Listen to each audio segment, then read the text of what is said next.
Сега ще ви кажа за какви работи съществуват в YouTube и като цяло социалните мрежи. Ако се питате защо вече по-рядко има форма на видеа, защото забелязах, че не събират интерес, въпреки времето, което там в тях. Естествено, едно такова видео не се прави за 15 минути и няма да правя вече такива видеа, освен ако не събере малко интереси от тези видеа. Така, ако самите гледания се вдигнат малко по-бързичко, може и да направя още едно такова видео. Но, ако се чуете, в YouTube, самата платформа, създателите, там администраторите, както и да е, си поддържат платформата и ако има някакви вируси, хакери или подобно, те ги блокират, там някакви работи стават да ги спрат. Но има няколко компании като Media Affiliate, която страйква видеята. Не баш да ги страйква, просто някак си така. Ако вие изкарате пари от стрим или от видео, например, говорим ако имате повече абонати, естествено. Те не ви страйкват видеото, така да ви вземат парите. Защото в YouTube, ако вие генерирате 1000 лева, YouTube ще ви вземе 40%, че вие даже ще получите повече отколкото те ще получат. Именно за това става въпрос. Но там Media Affiliate, даже известният американски ютубър и стримър iShowSpeed, сигурен съм, че всеки от вас го знае, той даже наскоро беше в България, в София беше, аз не съм от София. Беше, имаше много обвинения срещу него, че е страйквал много видеа. Освен това един мой любим ютубър, Ванко LLL, също получи такъв страйк на няколко свои стрима. И така той не изкарва и една стотинка от това видео. Все пак, да, то даже си го пише там Media Affiliate, как? То си го пише отдолу името. Освен това можете да напишете в самата търсачка там Media Affiliate и то ще ви излезе.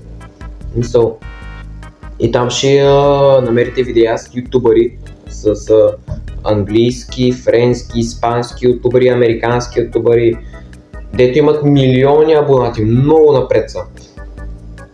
Естествено по чужбина, там Америка, Англия, Франция, Испания е много по-лесно да избухнеш в социалните мрежи.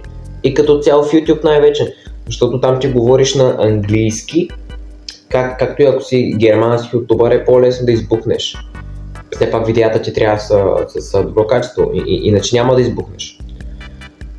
И там ще намерите много такива ютубъри с по милиони гледания, по милиони абонати, които са загубили парите си заради тази компания, така да го кажа. И вие знаете ли колко точно се изкарват пари от едно такова 2-милионно видео? Доста пари, не е малко. Сигурно над 1000 лева, че и повече. Само от гледанията.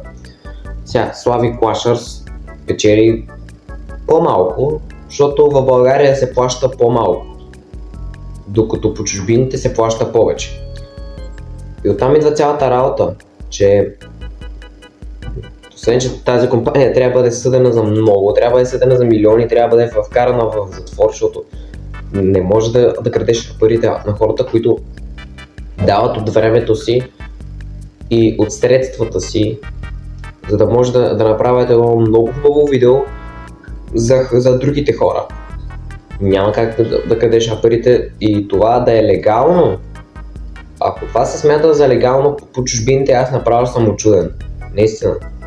Такова нещо, първо, че няма как да бъде позволено и второ, че няма как да бъде законно. Поне ако това стане в нашата държава, то ще бъде незаконно. Били жертва на тази тъмп медия. Даже Speed, една от причините, най-главната причина, по която беше разкрит, беше, че качи видео в своя по-малки канал, който нямам идея как се казваше. Аз ще ви го покажа, на това съм станал малко по-ваше ляво, но това е мое дясно. За да може тук да мога да ви показвам най-различни скриншоти, снимки и така нататък, които съм направил от YouTube, естествено. Ако вие качите видео с някакво лошо действие, например убийство на животно, нараняване на друг човек, е много вероятно да получите страйк на видеото и това видео да бъде изтрито. Освен това, правилата спрямо музиката са страшно строги и сега ако аз взема, например, парче от някоя музика, сложа го във видеото, това видео ще бъде изтрито поне 2 минути след като вече бъде качено официално. Така че наистина внимавайте много каква музика слагате. Има някои музики, които са разрешени за YouTube, но те са направени от ютубъри, които са и качили. И именно за да може другите хора да ги използват. Така че има някои музички, които могат спокойно да бъдат използвани без да получите страйк или бан на видеото. Аз, например, в видеото, където разказвам за 2 факта за YouTube, бях използвал такава музичка, не получих страйк, нито бан, нито нищо. Видеото и до ден днешен си е в канала, то е скорошно. Но внимавайте в YouTube, наистина, и както и какво качвате. Независимо дали някоя компания ви е баннала видеото или YouTube, внимавайте много какво качвате, защото това ще има сериозни за вас проблема. Защото в YouTube 3 страйка и 4 канала. Наистина много трябва да се внимава и бъдете внимателни в YouTube, аз също внимавам какво качвам.